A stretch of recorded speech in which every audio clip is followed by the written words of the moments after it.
దశాబ్దాల కాలంగా రాజకీయాల్లోనూ సమాజంలోనూ పెను సంచలనాలకు కేంద్ర బిందువుగా నిలిచిన పూడిం శ్రీహరి జైలు జీవితాన్ని గడిపి బయటకు రావడం అంటేనే ఒక పెద్ద ఉత్కంఠత. అయితే ఆయన విడుదల కేవలం 12 గంటల వ్యవధిలోనే రాష్ట్ర రాజకీయ యవనికంపై పెను సంచలనాలను సృష్టించేలా ఒక దిమ్మ తిరిగే నిర్ణయం తీసుకుంటున్నారని ఎవరూ ఊహించలేదు.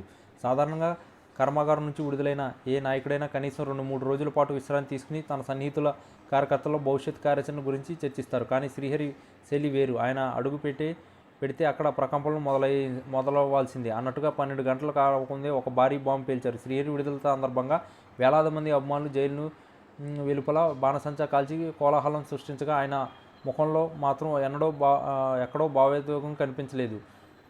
నిశ్శబ్దంగా తన వాహనం ఎక్కి వెళ్ళిపోయిన ఆయన తన నివాసానికి చేరుకున్నా కూడా ఎవరిని కలవడానికి ఇష్టపడలేదు. అందరూ ఆయన అలసిపోయి ఉంటారని భావించారు. కానీ సరిగ్గా అర్ధరాత్రి దాటిన తర్వాత ఆయన సోషల్ మీడియా ఖాతాల నుంచి వెలువడిన ఒక ప్రకటన మొత్తం వ్యవస్థను కుదిపేసింది. తాను ఎన్నాళ్ళు ప్రాణప్రదంగా భావించిన పార్టీకి రాజీనామా చేస్తున్నట్టు ప్రకటించడమే కాకుండా గత 5 ఏళ్లుగా తనతో కలిసి నడిచిన కీలక నేతలు అసలు రంగును బయటపెడతానని హెచ్చరించారు. ఇది కేవలం ఒక ఆరంభం మాత్రమే అని, అసలు సినిమా ముందని ఆయన పేర్కొనడం రాజకీయ వర్గాల్లో వణుకు పుట్టించింది. శ్రీహరి విడుదల అయ్యి కొద్దిసేపటికి ఆయనకు ప్రత్యర్థి పార్టీల నుంచి ఆహ్వానాలు అందుతున్నాయి అందరూ అనుకున్నారు. కానీ ఆయన ఏ పార్టీలోనూ చేరడం లేదని, తనకంటూ ఒక సొంత వేదికను ఏర్పాటు చేసుకుంటున్నానని ప్రకటించడం అసలైన ట్విస్ట్. 12 గంటల లోపే ఆయన ఈ రహస్య ప్రాంతంలో రాష్ట్ర వ్యాప్తంగా ఉన్న తన నమ్మకస్తులైన ముఖ్య అనుచరులతో టెలికాన్ఫరెన్స్ నిర్వహించి సంచలన నిర్ణయం తీసుకున్నారు. తన అరెస్టు వెనుక ఉన్నది ప్రత్యర్థులు మాత్రమే కాదు, సొంత పార్టీలోని వెన్నుపోటుదారులు కూడా ఉన్నారని, ఆయన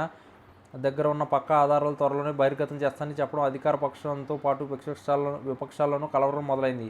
అసలు శ్రీహరి దగ్గర అటువంటి శక్తివంతమైన ఆధారాలు ఏమున్నాయి అనేది ఇప్పుడు $1 మిలియన్ ప్రశ్నగా మారింది. సాధారణంగా జైలు నుంచి వచ్చిన వారు కాస్త సాఫ్ట్ కార్నర్ ప్రదర్శిస్తారు. కానీ శ్రీహరి మాత్రం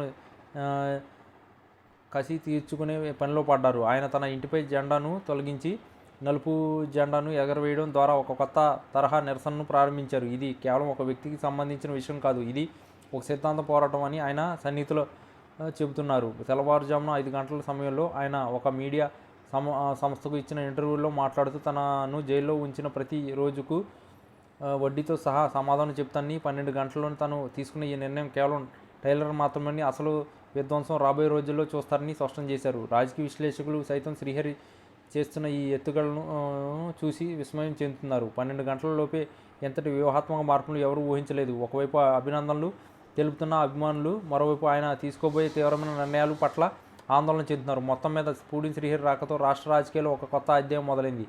ఆయన ఇచ్చిన ఈ షాక్ నుంచి కోలుకోవడానికి ప్రత్యర్థులు చాలా సమయం పట్టేలా ఉంది. శ్రీహరి వేసిన ఈ అడుగు మునుముందు ఎన్ని మలుపులు తీరుతుందో వేచి చూడాలి.